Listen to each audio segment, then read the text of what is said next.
ways this would go Hmm. wrong, Hmm. and how do I prevent it? Right? Those conversations are happening today, Reno. So again, I'm very optimistic that there is some catch up to do, but I think we will get there. So we have a few more minutes. So my final message to you and your message back is, what is your message to all the women and young girls listening today who are scared to take risk?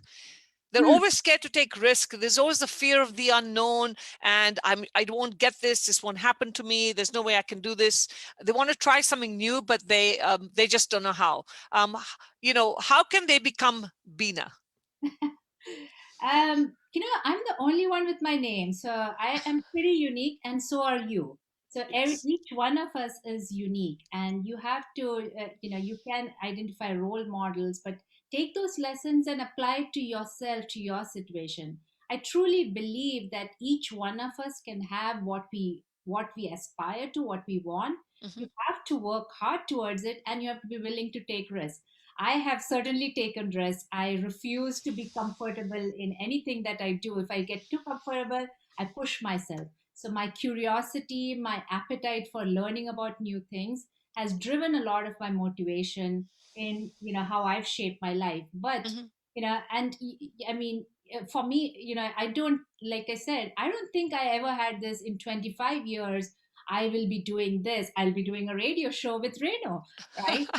It's not something I aspire to. I take it more from a year to year, or basis on what is priority for me today, and how Hmm. do I address it, as opposed to trying to plan it out and then stick it fully. My approach has been more of prioritizing based on the times and the demands. When I actually took a step back in my career about 17 years ago, 19 years ago, when my first child was born, because I was leading this large team, and for me it was important to be super mom.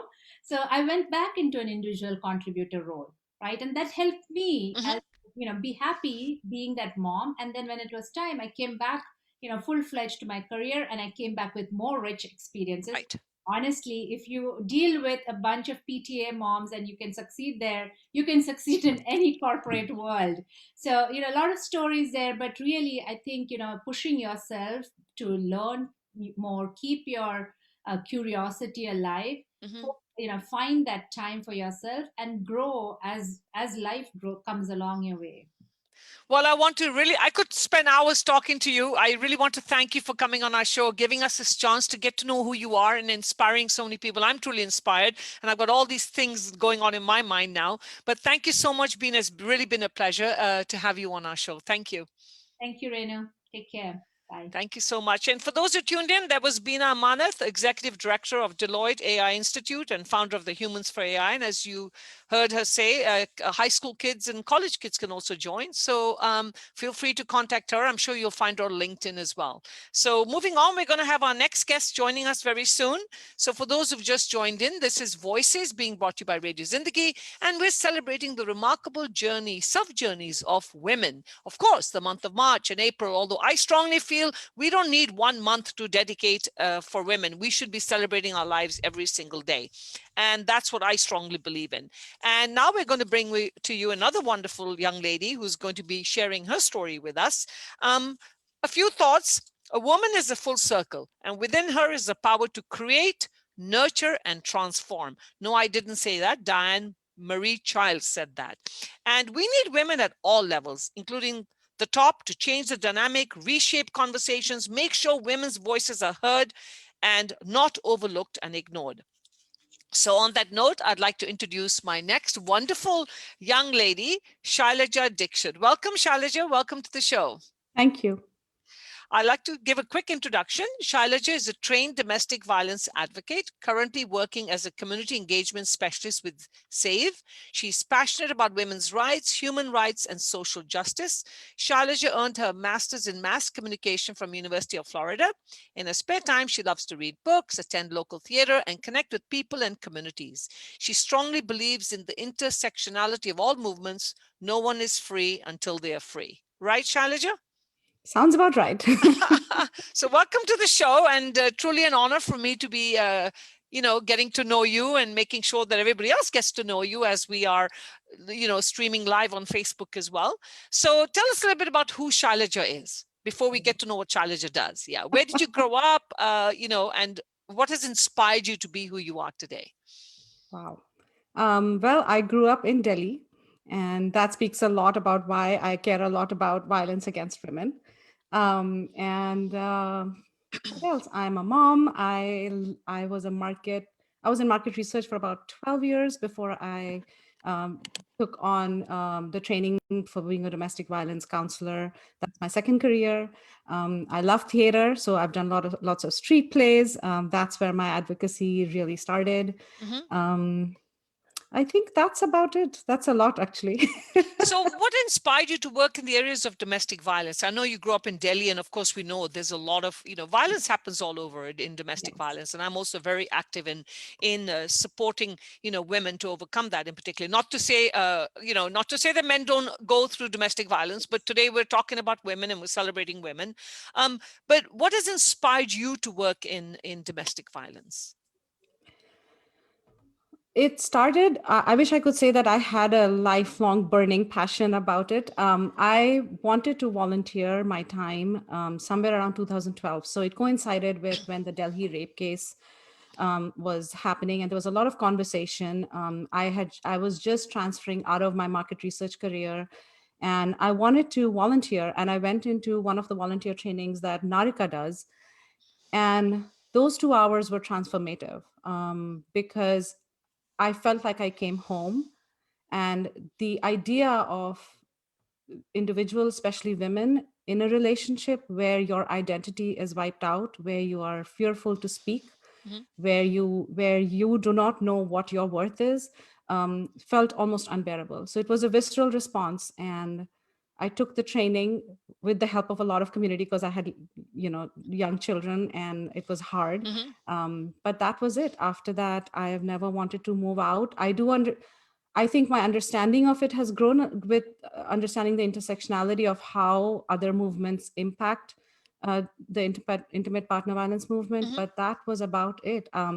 I also came to recognize and process and heal from my own, my own experiences. I am a child abuse survivor, and it wasn't something that was processed or understood even by myself until I began my journey as an advocate. So advocacy and survivorship, I think, goes very much together. Right. You can see the quote up behind me. It says, "The light enters where the wound is." So I think many of the strongest advocates are survivors. Absolutely. And I think you don't have to go through a personal experience to understand it, but I think when you do, you understand and relate to it a lot better. Because I think, many times, especially in domestic violence, when somebody is, especially in our community, we're a South Asian network, and I'm not saying that, people don't help, but I think the attitude has always been, koi na, wo theek ho jayega, he'll get better, hota hai. I talk from personal experience. Yeah. Hota hai, you must have done something to instigate him. Yes. You hear all of this stuff, and it's always, for some reason in our South Asian community, we tend to point the finger always back at the woman, that she has to she has to tolerate and accept, which is sad. I think it goes back to the quote you had said, this image of the woman always being the nurturer, the circle that always encompasses everyone. Correct. Yeah. So now I know you're also the co-founder of Rewire Community. Tell us, what is Rewire Community? Well, Rewire Community is a community. I have to say that I'm sitting here as a co-founder, but I have two other co-founders, Yamini and Ruhi, many other community members and volunteers, donors, supporters, women, men, children, youth. We started as a volunteer group, and then we felt the need to speak strongly and work deepen our work in the area of gender justice. So that's kind of where Rewire Community works, and we raise a progressive voice, but it always works from the lens of cultural, integration. So we use the means of theater, music, dance, storytelling. Of course, there's donations, fundraising, and drives, but our means is to be a bridge to all the resources, the formal resources that sit in the community. We want to be the vessels of information, awareness, resources, and education. So is this based here in the Bay Area? Yes, we are based out of San Ramon, Okay. and but the work is never based. You Yeah. have a little focal point, but I would say the education and networks spread wherever Right. women and supporters would be. So what do you think is the biggest challenge that you face in your work? That's a great question. I saw, I've been thinking about it. I think I will say as a domestic violence advocate, it's the systems that re-victimize and pull you back, because there are individuals don't lack courage, but there is a lot that has to be done with the systems, that needs to be changed, that needs to grow.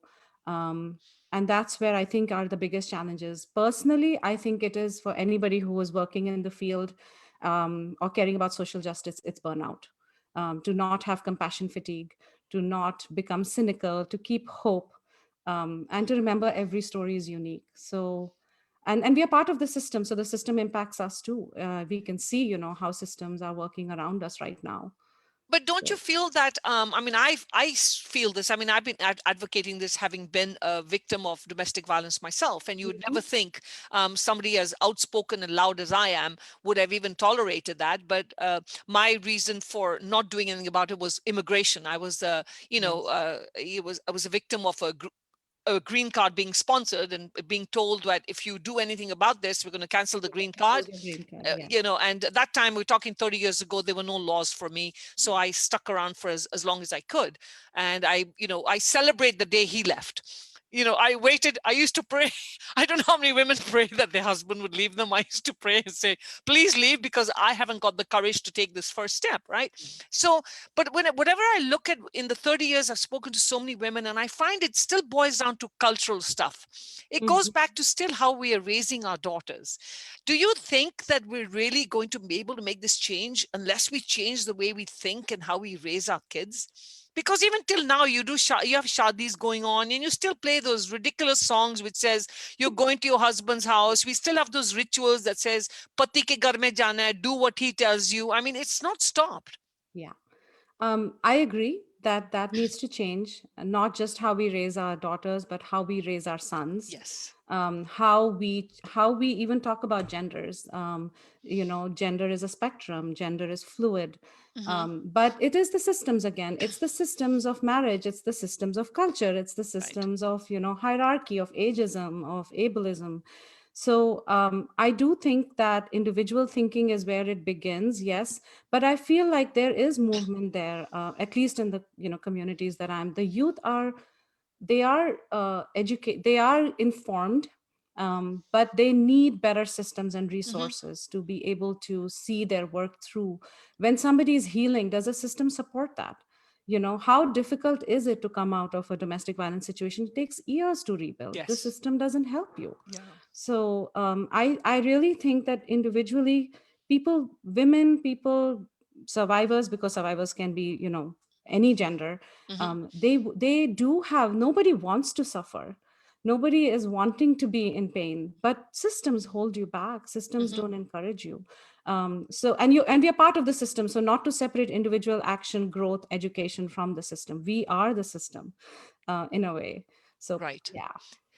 So what do you think, how do you think family needs to come together to support? What are your thoughts on that? Because many times family will say we don't want to get involved, right? Oh, Or friends will yes. say, okay, best not to get involved. It's a personal matter. I find in my experience, if the family supports the person who's trying to get out of the abusive situation, the trajectory is very different from if they are alone. The family is irreplaceable and priceless if they are supportive. And the same family can really break you and hold you back Hmm. if they don't give the right message. So how do we respond as a family? What is the message given to us from childhood on what is tolerable, what is acceptable, what is normal? It really, really makes a powerful impact. There are many times a survivor will go and tell their parent or their sister, and that first response, if it shoves you back into the situation, makes a Yes, world of difference whether correct. somebody is going to come back. So families can do what helplines can't do, advocates can't do. You are there every step of the way, and it can change how somebody responds. It is our first, our first net or safety net. And if that breaks, I Where do will you turn? say it is very Right. hard. I will say that there are many people who will step in. The community survivors support each other like Hmm. no one else will support. Right. Yet a family support is, if it's available, it is priceless. And what are your thoughts on some women misusing the message of women empowerment and women rights for their own benefits, and thus doing disservice to women whose rights are actually being violated? Yeah. I was thinking about that. And I feel, first of all, misuse of power is a human thing. It Mhm. happens everywhere. So I will not deny that there may be some women, there are some women, men, individuals who will do that. Generally, if you look into the heart of it, there is some trauma involved. That is a survival technique. So that's part of advocacy, to learn that even it's a piece of compassion that's extended even to perpetrators of domestic violence. We understand that these are survival techniques and trauma techniques, not to say that they are endorsed or okay to be like that. Right. But my message to the women who, or anybody who is using or misusing power, is not for the movement, because the movement is much larger. The hundreds of voices that are speaking the truth cannot be overcome by the outliers who are not. But more than that, the harm caused to the person who you have disturbed with your lie is what needs to stop. So it's the same message I'll give to any domestic violence perpetrator who will lie, or anybody who's doing harm. Stop the harm for the harm caused to the person. The movement is beyond it. They're not going to harm the movement. And if we should not allow ourselves to be distracted, because there are, for the 5 people who are reported, there are hundreds of women who are speaking up, saying, their truth. Right. So yeah. So you're with Save, right? You're working with Save. So I've noticed that a lot of people are always hesitant to pick up the phone. I'll get messages on Facebook that'll say, "Oh, I read your blog, and I'm going through this situation, but I don't know who to call, because," and always the first question is, "I need an attorney, or I need some Mhm. legal advice," and but I don't think I'm going to get it from the organization. What if you could tell us a little bit about Save, and what so for any listeners out there, they can get to understand. I know we have other organizations as well, but let's focus on Save today. What are the steps that Save can do if I was being abused at home, and what would you want me to do? Yes, absolutely. I want to first of all thank you for acknowledging how hard it is to pick up the phone to make that call. So, it is true that when a call comes on the crisis line and Save, we are trained to recognize that this is a moment that is critical for somebody. It requires a lot of courage. So we always have trained advocates who are available to talk. And if you've called, it doesn't mean that you're going to have to do something right away. Right. That's a misconception. It is confidential. You can take your time. Decisions cannot be made right away. Mm-hmm. Many times, people will call, or individuals or survivors will call, saying, "We need legal help." It is true. You may be needing legal help, but there is a slew of other ways to make yourself stronger as well. So Save offers a clinical program that is support groups and therapy. We have a safe house, which is our shelter. We have the COPS program, which means advocates who are working very closely with law enforcement in cities, because we understand how traumatic Mm-hmm. it is to file restraining orders, go to courts, try to get your police records. Mm-hmm. It's really hard. And we also work. We also have our empowerment center where you can get case management. We give referrals for legal services, what you were mentioning, and we have youth services which do prevention and housing, because housing is the biggest issue. Right. Where do you go? So we have a very robust housing program that can give anywhere from support on things that will help you keep your housing, to helping you gain your employment and life skills to keep your housing. So And but one of the things I always hear, Shailaja, is I if I move out, I have no money, right. because I have no account, I have no access to credit cards. So how can I hire an attorney to help me when I don't have any money? It is a very, very big problem. That is, if we can solve that problem, that is a Yeah. $1 million question. Yes. But there are, I'll say 2 things. One, we have to acknowledge what you just said, the importance of what you said. 90% of domestic violence cases have financial abuse involved in them. Yes. Research shows almost 80% of women would be empowered to make different choices if they felt they had financial resources, equity, and savings to be able to step Correct. out. That is why they returned into the situation. Yes. That said, legal is a very big problem. We give resources, but there are also many organizations that are very invested in providing bona fide services. There's Barrier Legal Aid. Okay. There is the South That's good to Asian know. Bar Association. There is Family Violence Law Center. I'm just naming a few. But that information needs to be, Family Justice Center sometimes will have, free consulting or Right. workshops or clinics. But that information really needs to be dissipated. So I really appreciate you asking, because so many times survivors, even after they have, crossed their situation or are rebuilding, will say, I had no idea. And that's where I feel like we are building, but we need to keep sharing the information that there are.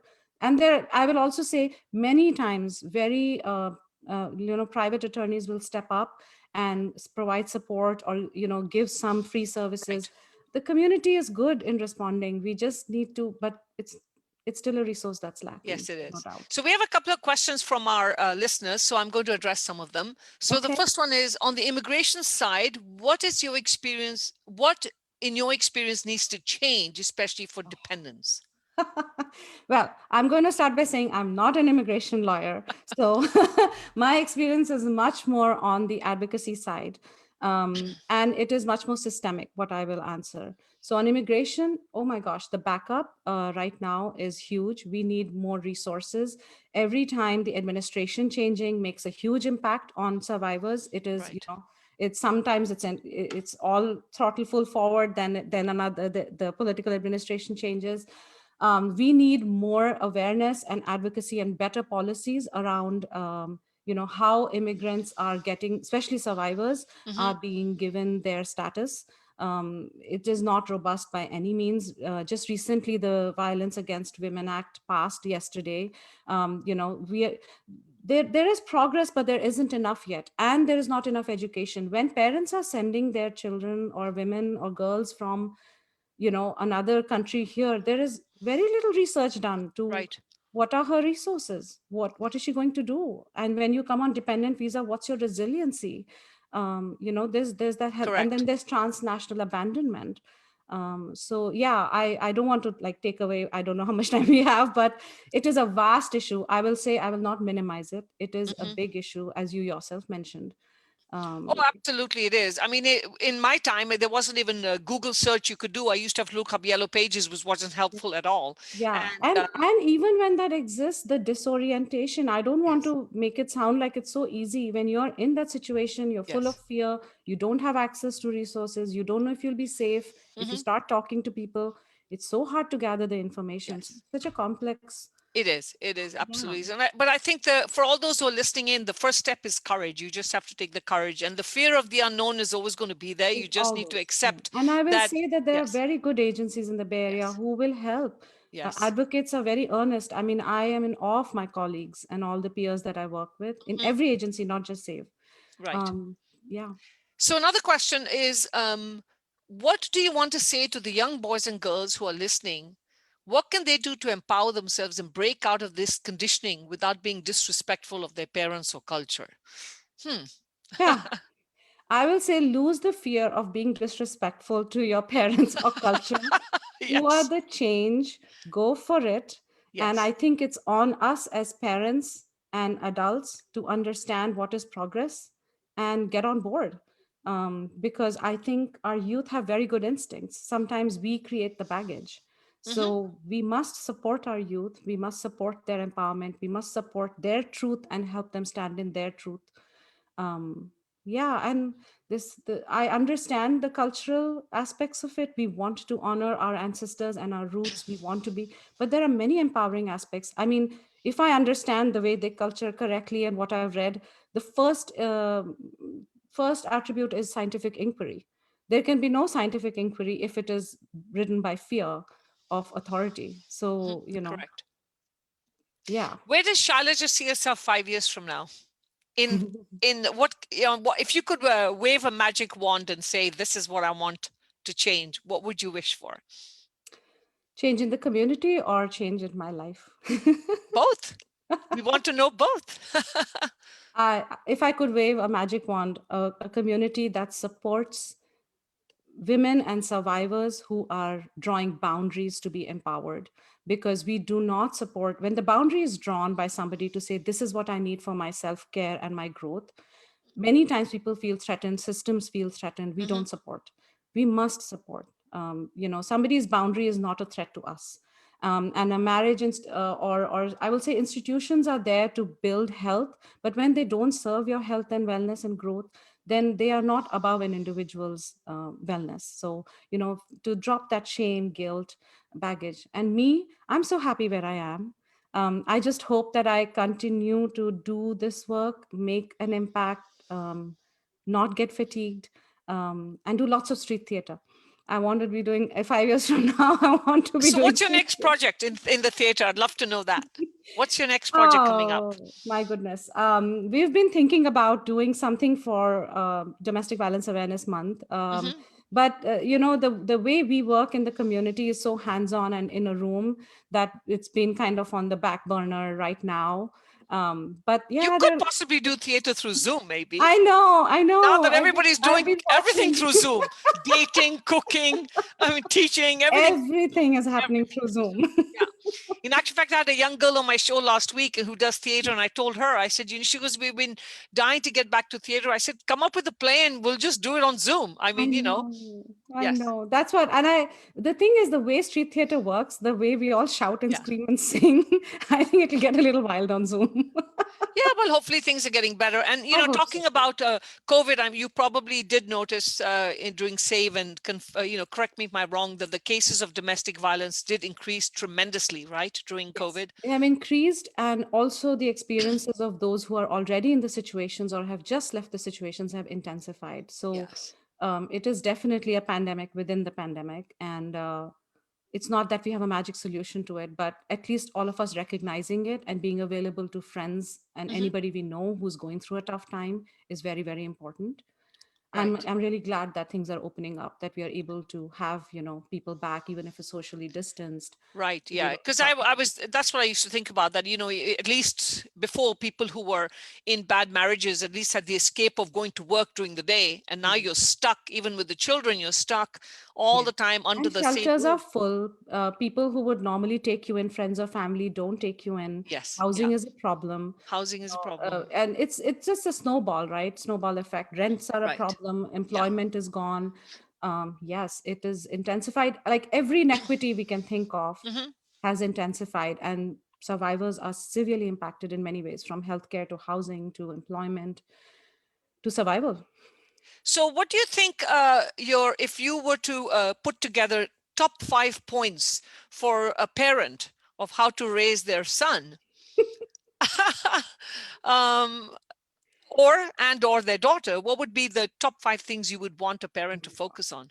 Because again, we tell boys, you can't cry, right? I mean, it's just inbred in us. We say boys don't cry, girls, it's okay to cry, but boys don't cry. And I always disagree with that. Be a man. Be a man. Yeah.